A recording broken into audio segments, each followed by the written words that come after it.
વિદ્યાર્થી મિત્રો, આજે આપણે ગાલા પેપર 3 ની શરૂઆત કરીએ છીએ.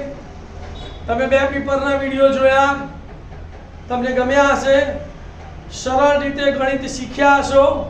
તો આવી જ રીતે તમે ત્રીજા પેપરને પણ ભણશો તો તમારું ગણિત ખૂબ પાકું થઈ જશે અને એમાં જે આપેલા એક સ્ટેપ છે એનો તમે ઉપયોગ કરજો. તો સેક્શન એ શું કહે છે? સેક્શન એ નીચેના વિધાનો ખરા છે કે ખોટા તે કહો. પહેલો દાખલો, વર્ગમૂળમાં 2 માઈનસ વર્ગમૂળમાં 3 ગુણ્યા વર્ગમૂળમાં 3 વત્તા વર્ગમૂળમાં 2 એ અસમય સંખ્યા છે. તો પહેલા તો તમને એવું લાગે કે વર્ગમૂળ છે એટલે અસમય સંખ્યા, પણ એવું નહીં. એ જે બી કિંમતો આપી હોય એમાં જે નિત્યસમનો ઉપયોગ થતો હોય તેનો ઉપયોગ કરીને એનું પહેલા સાદુરૂપ આપીને એનો અંતિમ જવાબ લાવવાનો. તો અંતિમ જવાબ 0, ધન સંખ્યા, ઋણ સંખ્યા, બે અપૂર્ણાંક આવે તો સમય સંખ્યા કહેવાય, અથવા વર્ગમૂળ વાળી સંખ્યા આવે તો અસમય સંખ્યા કહેવાય. તો અહીંયા જુઓ, √2 - √3 * √2 + √3 લખાય એટલે કે x ઓછા y, x વત્તા y થયું.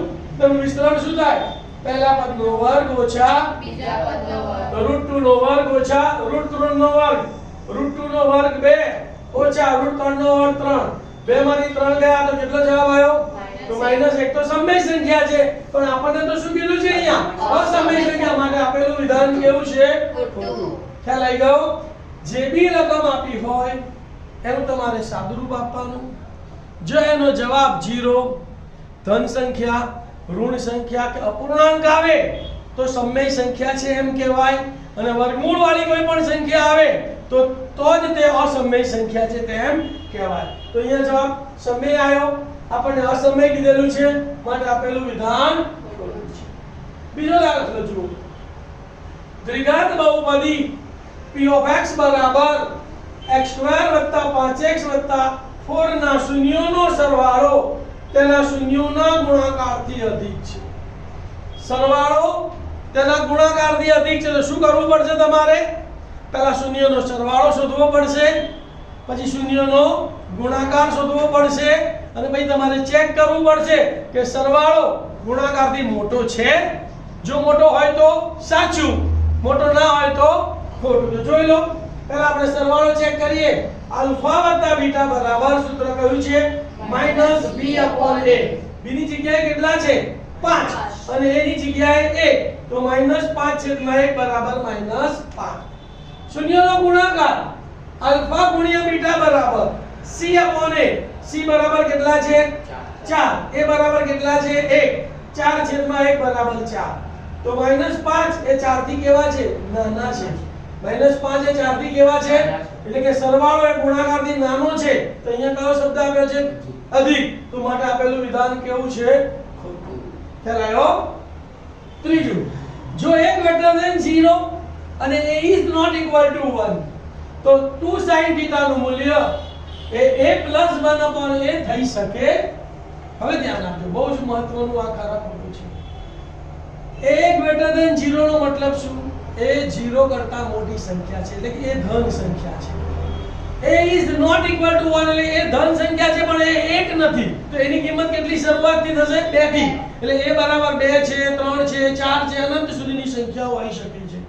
તો a + 1/a થઈ શકે. ચેક કરી લઈએ પહેલા. તો અહીં a > 0 અને a ≠ 1 છે, તો માટે a બરાબર શું હોઈ શકે? 2, 3, 4, 5, 6 અનંત સુધીની સંખ્યા હોઈ શકે. આપણે પહેલી સંખ્યા લઈએ 2 એટલે નાનામાં નાનું મૂલ્ય મળી જાય આપણને.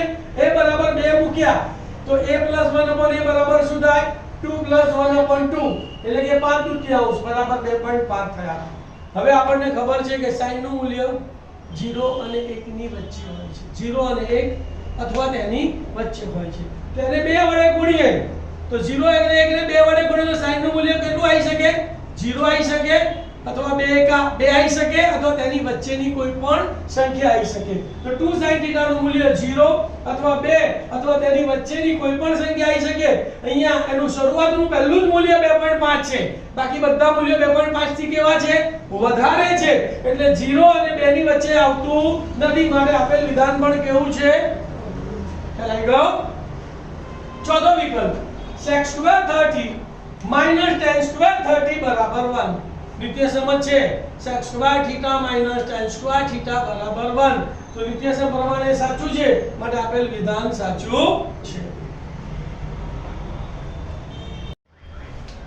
હવે આગળ દાખલા નંબર 5 માં શું કહે છે? જો ચાર ખરા ખોટા ભણ્યા એના પછી યોગ્ય વિકલ્પ પસંદ કરીને ખાલી જગ્યા પૂરો. ચાર વિકલ્પો આપ્યા હશે, એમાંથી તમારે સાચો વિકલ્પ મૂકવાનો છે. જો તમે અત્તે કરતે મૂકશો ને તો 100% ખોટો જ પડશે, એટલે તમારે ફટાફટ ગણતરી કરી અને સાચો જવાબ લખવાનો છે. શું કહે છે? 98 નું અવિભાજ્ય અવયવીકરણ ખાલી જગ્યા થાય. a 2 ની 2 ઘાત ગુણ્યા 7 ની 2 ઘાત, b 2 ની 2 ગુણ્યા 7 નો વર્ગ, c 2 નો વર્ગ ગુણ્યા 7 અને d 2 ગુણ્યા 7. તો પહેલા તમારે ડાયરેક્ટ અહીંયા ચેક કરો. 2 સિત્તા 14, 98 નથી આવતા. 2 નો વર્ગ 4, 4 સિત્તા 28, 98 નથી આવતા, લાંબી નહીં આવે. સીધું સીધું 49 નું 98 આ આવે છે, અને સીધું સીધું 49 100 ને 196 આપણને નહીં આવે. કયો જવાબ આવશે? 2 ગુણ્યા 7 નો વર્ગ. આવી રીતે ના ખબર પડે તો બે અવયવ પાડી દેવાના. 2 49 7 અને 7 1 તો 2 ગુણ્યા 7 ગુણ્યા 7 એટલે 2 ગુણ્યા 7 નો વર્ગ. તો કયો જવાબ આવશે? C 2 ગુણ્યા આપણે સોરી B 2 ગુણ્યા 7 નો વર્ગ. ખ્યાલ આવ્યો? તો કાં તો ડાયરેક્ટ અને કાં તો તમે અવયવ પાડીને આનો દાખલો ગણી શકો છો. છઠ્ઠો દાખલો વાંચો. જો સમીકરણ યુગ્મ x - ky = 2 અને 3x + 2y = -5 નો અનન્ય ઉકેલ હોય તો k બરાબર ખાલી જગ્યા. ચાર વિકલ્પો આપેલા છે. a બરાબર k બરાબર 2/3, b k is not equal to -2/3, c k બરાબર 3/3, d k is not equal to -3/3. હવે અનન્ય ઉકેલ હોય એટલે આપણને સરળ ખબર છે કે a1/a2 is not equal to b1/b2. એટલે જવાબ શેમાં આવશે? નોટ ઇક્વલ ટુ માં આવશે. એટલે ઇક્વલ ટુ વાળા તો જવાબ નીકળી ગયા. એટલે તમારો જવાબ કાં તો b હશે કાં તો d હશે. તો આપણે સૂત્ર લખીએ કે ભાઈ અનન્ય ઉકેલ છે માટે a1/a2 is not equal to b1/b2. તો અહીંયા સમીકરણ છે a1 બરાબર 1 અને b1 બરાબર -k. તો અહીંયા 1 અને -k. પછી a2 બરાબર 3 અને b2 બરાબર 2. 3 અને 2 is not equal. એનો કેવો ગુણાકાર કરવાનો? ચોકડી ગુણાકાર. તો 3 ગુણ્યા -k એટલે -3k is not equal to 2 કા 2. માઈનસ નિશાની બદલી કાઢીએ, માઈનસ છે તો પ્લસ, પ્લસ છે તો માઈનસ. 3 ગુણાકારમાં સામે જાય તો માટે k is not equal to -2/3. શેમાં છે બોલો? b માં. તો આન્સર શું આવશે બોલો? b k is not equal to -2/3. સાતમો દાખલો. જો સમીકરણ 12x² + mx + y = 0 ના બીજ વાસ્તવિક અને સમાન હોય તો m બરાબર ખાલી. દ્વિઘાત સમીકરણમાં બીજ વાસ્તવિક અને સમાન હોય તો તમારા મગજમાં તરત લાઈટ થવી જોઈએ કે વિવેચક b² - 4ac = 0 થાય. શું થાય? વિવેચક b² - 4ac = 0. એમાં તમે abc ની કિંમત મૂકીને સાદુરૂપ આપો તો તમને m ની કિંમત મળી જાય. તો લખવાનું કે બીજ વાસ્તવિક અને સમાન છે માટે b² - 4ac બરાબર શું થાય? 0 થાય. તો અહીંયા a બરાબર 12 છે, b બરાબર m છે અને c બરાબર 5 છે. તો b² એટલે m નો વર્ગ ઓછા 4 ના 4 એની જગ્યાએ 12 ગુણ્યા 12 અને c ની જગ્યાએ 5 એટલે ગુણ્યા 5 બરાબર 0.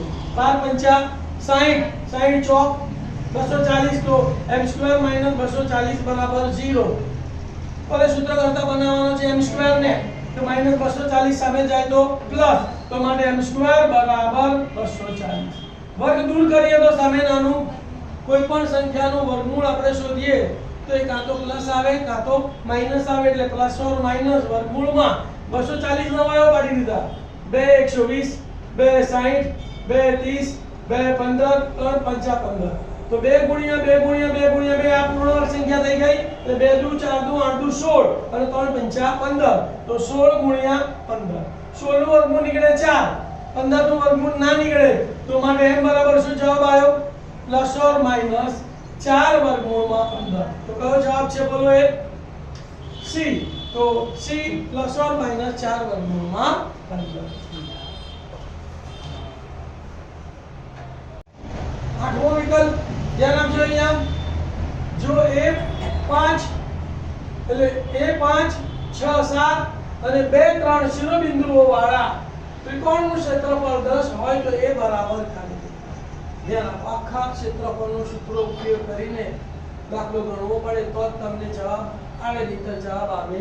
પણ આપણે બને એટલી ટૂંકમાં અને ઝડપથી MCQ છે એટલે ગણાય એવો પ્રયત્ન કરવાનો.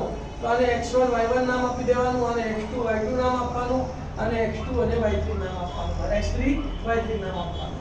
ત્રિકોણના ક્ષેત્રફળનું સૂત્ર શું છે? તો ABC બરાબર 1/3 માનાંકમાં x1 * y2 - y3 એટલે 1 2 3 વત્તા x2 * 2 3 1 y3 - y1 વત્તા x3 લઈએ તો 3 1 2 y1 - y2. કિંમતો મૂકી દઈએ તો ક્ષેત્રફળ કેટલું છે? 10 બરાબર 1/2 ગુણ્યા a1 એટલે x1 કેટલા છે? a. તો a પછી y2 - y3 એટલે 7 - 3 વત્તા x2 કેટલા છે? જુઓ 6 તો 6 પછી y3 - y1 તો y3 કેટલા છે? 3 અને y1 કેટલા છે? 5 તો 3 - 5 વત્તા x3 કેટલા છે? 2 અને y1 - y2 તો 5 - 7 માનાંક 2 ભાગાકારમાં સામે જાય તો ગુણાકારમાં 10 દુ 20 7 માંથી 3 ગયા તો 4 ગુણ્યા એટલે 4 3 માંથી 5 ગયા તો -2 ગુણ્યા 6 એટલે -12 5 માંથી 7 ગયા તો -2 ગુણ્યા 2 એટલે -4 આ બે ઋણ સંખ્યાનો સરવાળો કરીએ એટલે -16 તો 20 બરાબર માનાંકમાં 4 -16. હવે માનાંકનું મૂલ્ય આપ્યું છે તો માનાંક દૂર કરીએ તો એકવાર પ્લસ લેવા પડે 20 અને એકવાર માઈનસ લેવા પડે, તો માટે 4 - 16 બરાબર 20 અથવા 4 - 16 બરાબર -20. એની કિંમત શોધીએ તો -16 સામે ગયા તો +16 4 ગુણાકારમાં સામે ગયા તો ભાગાકારમાં 20 ને 16 36 ભાગ્યા 4 એટલે બરાબર કેટલા આવ્યા? 9. તમને શરત આપેલી છે એ કેવો છે? ધન. તો ધન જવાબ આવી ગયો. અહીંયા -16 સામે જાય તો પ્લસ, અહીંયા માઈનસમાં જવાબ આવશે, દાઢી ગણતરી કરવાની જરૂર નથી. તો જવાબ શું આવશે ભાઈ? સી 9 બરાબર. તમે એમને જવાબ લખી દો તો સાચા પડવાની શક્યતા ઓછી છે. આના ઉપરથી ખબર પડી કે એ ધન છે તો બી નહીં આવે, એ ફાઇનલ થઈ ગયું. બાકીના એ સી અને ડી માંથી કોઈ બી વિકલ્પ આવશે તો એ વિકલ્પ બી ચેક કરવા માટે તમારે ગણતરી કરવી પડે. નવમો વિકલ્પ જુઓ શું કહે છે? P of A બરાબર 3/4 તો P of A બાર બરાબર ખાલી જગ્યા. કોઈ પણ ઘટના અને તેની પૂરક ઘટનાનો સરવાળો કેટલો થાય? 1. મેં તમને સમજ આપેલી કે જ્યારે આ અપૂર્ણાંકમાં વેલ્યુ આપી હોય અને પૂરક ઘટના શોધવી હોય કે ઘટના શોધવી હોય તો અંશમાં મોટીમાંથી નાની સંખ્યા બાદ કરવાની. તો 4 માંથી 3 જાય તો 1 એટલે અંશમાં 1 આવશે અને છેદમાં 4 આવશે. તો P of A બાર બરાબર કેટલા આવશે? 1/4. એવી રીતે તમને અહીંયા P of A બાર આપ્યો હોય અને P of A શોધવાનો હોય તો પણ તમારે કરવાનું શું? એ જ કે મોટીમાંથી નાની બાદ કરે અંશમાં આવે અને છેદ એનો. તો આ રીતે તમે ડાયરેક્ટ જવાબ પણ લખી શકો છો. ગણતરી કરીને આપણે બતાવીએ તો P of A બાર બરાબર 1 - P of A. તો 1 - 3/4 લસા આવશે 4 એકા 4 ઓછા 3 છેદમાં 4 4 માંથી 3 ગયા તો 1/4. 10મો ખાલી જગ્યા બહુપદી P of x બરાબર x² + 51x - 105 ના બંને શૂન્યોની સંજ્ઞા ખાલી જગ્યા છે. ધ્યાન આપજો અહીંયા એક સંજ્ઞા પ્લસ છે અને એક સંજ્ઞા માઈનસ છે.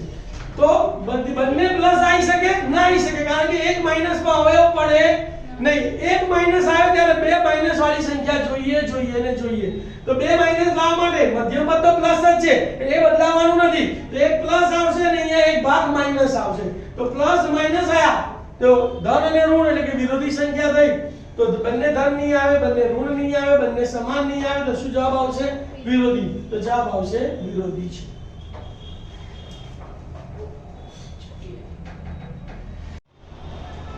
અગિયારની ખાલી જગ્યા જુઓ શું કહે છે કે પ્રથમ n પ્રાકૃતિક સંખ્યાનો મધ્યક ખાલી જગ્યા હતા. ત્રણ વિકલ્પો આપેલા છે n * n + 1/2 n/2 અને n+1/2. તો આ ત્રણ સૂત્રો કોના છે એ આપણને ખબર હોવા જોઈએ. તો આ પહેલું સૂત્ર છે n પ્રાકૃતિક સંખ્યાના સરવાળાનું સૂત્ર છે. n into n plus 1/2. n/2 નું કોનું સૂત્ર છે? તો મધ્યસ્થનો વર્ગ શોધવાનું સૂત્ર છે. અને આ n plus 1/2 કોનું સૂત્ર છે? n પ્રાકૃતિક સંખ્યાનો મધ્યક. તો કયો જવાબ આવશે અહીંયા? n plus 1/2 બરાબર.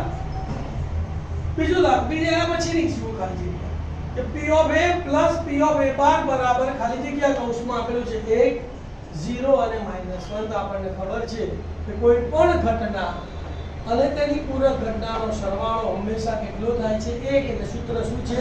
p of a plus p of a બાર બરાબર 1. અહીંયા સૂત્ર લખવાનું છે. તો કેટલો જવાબ આવશે? 13મી ખાલી જગ્યા જુઓ. એક વર્તુળ ચતુષ્કોણ PQRS ને અંતર્ગત છે. જો PQ બરાબર 5 સેન્ટીમીટર, QR બરાબર 8.2 સેન્ટીમીટર અને RS બરાબર 9.3 સેન્ટીમીટર હોય તો SP બરાબર ખાલી જગ્યા થાય.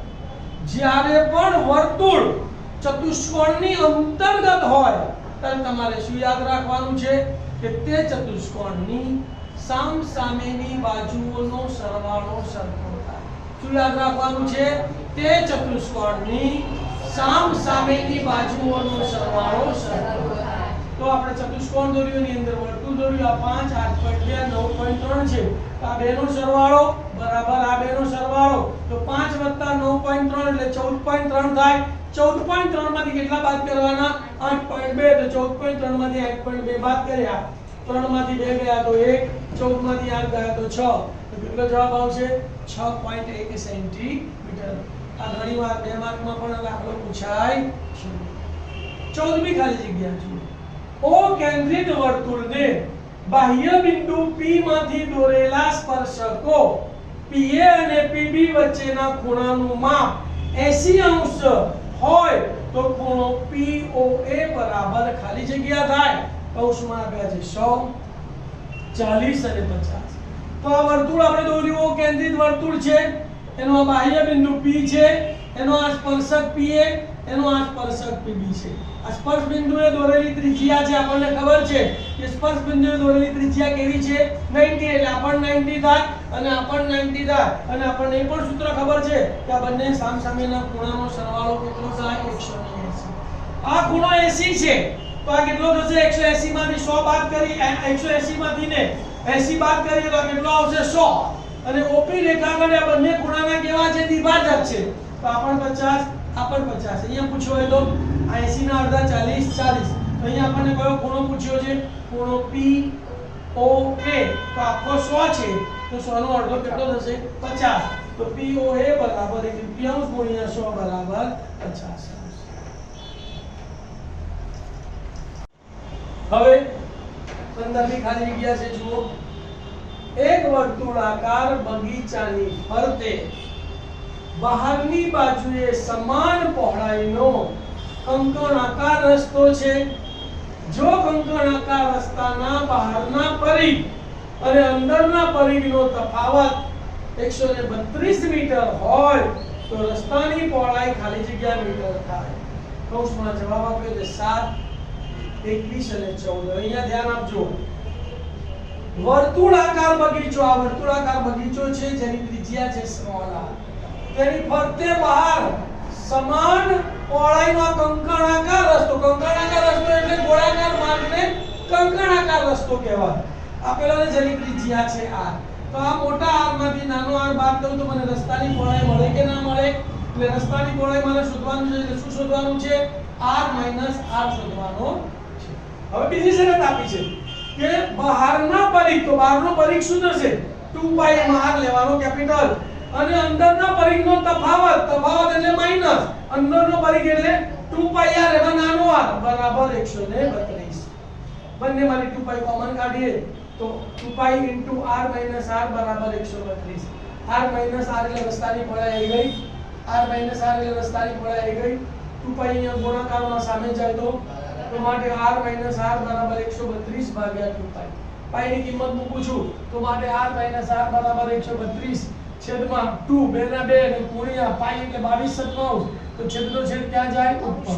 11 ભાગ ચાલે 11 દુ 22 11 એકા 11 2 વધ્યા 11 દુ 22 2 દુ 4 અને 4 તરીને 12 તો અહીંયા કેટલા વધ્યા 3 અને વધ્યા 7 તો માટે r - r બરાબર 7 તરીને 21 મીટર તો રસ્તાની પહોળાઈ કેટલી આવે 21 મીટર ચાલ આવી ગયો આટલી ટૂંકી રીતે દાખલો ગણવાનો 1 કે 1.5 મિનિટની અંદર MCQ ગણાઈ જવો એથી વધારે મિનિટ જવાબ ના આવે તો છોડીને આગળ વધવાનું છોડીને શું કરવાનું અને છેલ્લે પેપર જ્યારે જવાય ત્યારે રાઉન્ડ બાકી રાખો પછી કોઈ ખબર ના પડે આશરે કોઈ પણ એક જવાબ લખી કાઢવાનો કોઈ મૂકી જવાનું નહીં 16મી ખાલી જગ્યા શું કહે છે વાંચજો 8 સેન્ટીમીટર ત્રિજ્યાવાળા અર્ધવર્તુળને અંતર્ગત હોય તેવા ત્રિકોણનું ક્ષેત્રફળ વધુમાં વધુ ખાલી જગ્યા સેન્ટીમીટર થાય r² થાય r²/2 થાય r²/4 થાય અહીંયા ધ્યાન આપજો કે આ એક અર્ધવર્તુળ છે જેની ત્રિજ્યા r છે એનો વ્યાસ કેટલો થાય 2r અહીંયા હું ત્રિકોણ દોરું તો પાયો તો મારે વ્યાસ જેટલો જ આવશે ને હવે હું ત્રિકોણ અહીંથી ને આમ દોરું તો આ વેધ આવશે તો વેધ તો ટૂંકો આવશે તો સૌથી મોટો વેધ કયો આવશે સેન્ટરમાંથી દોરેલો વેધ કેવો આવશે સૌથી મોટો એટલે r વેધ લઈશું તો આ જે ત્રિકોણનું ક્ષેત્રફળ શોધીશું તેનો પાયો આવશે વ્યાસ અને વેધ આવશે r તો આપણને વધુમાં વધુ ક્ષેત્રફળ મળી શકે તો ત્રિકોણનું ક્ષેત્રફળનું સૂત્ર શું છે 1/3 પાયો ગુણ્યા વેધ તો 1/3 તો 1/3 પાયો કેટલો આવશે વ્યાસ એનું માપ કેટલું થાય 2r અને વેધની ઊંચાઈ કેટલી છે ત્રિજ્યા જેટલી એટલે ગુણ્યા r બે ઉડી ગયા તો r ગુણ્યા r એટલે r² સેન્ટીમીટર સ્ક્વેર